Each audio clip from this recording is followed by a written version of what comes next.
தமிழீழ விடுதலை புலிகளின் நீதிபதிக்கு பிரபாகரனுக்கு முன்னாள் தலைவர் உமாமகேஸ்வரன் தலைவராக தான் இருந்தவர். அப்ப அந்த ரேஞ்சில நான் தலைவருக்கு நீதிபதி பட்டத்தை கொடுக்குறேன். அதே மாதிரி தான் இளஞ்செழியனுக்கும் கொடுக்குறேன். அதே மாதிரி தான் நாம் தமிழர் கட்சி செந்தமானுக்கும் கொடுக்குறேன்.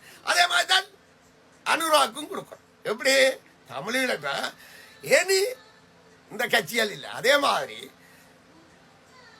இப்ப நான் சொல்றது மக்கள் முன்னணியோட நிக்கிறவங்க அவ்வளோ பேரையும் தண்டிக் கொண்டு விசுவாசமா மக்களுக்காகத்தான் லட்சம் கேட்டவங்க இப்ப டக்ளஸ் இருந்தார்.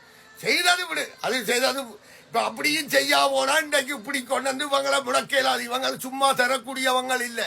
இப்ப நான் நியாயமா பார்த்தால் இவளை அழிஞ்சு பாலசியத்தில் அழிஞ்சு வீட்டோ போற காட்டுறாங்கன்னா எப்படி தருவாங்க? தமிழருக்கு தரமானா? இவங்களை குறிக்கையில தங்களுக்கு அடிமையா வச்சிருக்கணும் இந்த ஜூத இனத்தின் குறிக்கோளும் கிறிஸ்தவன்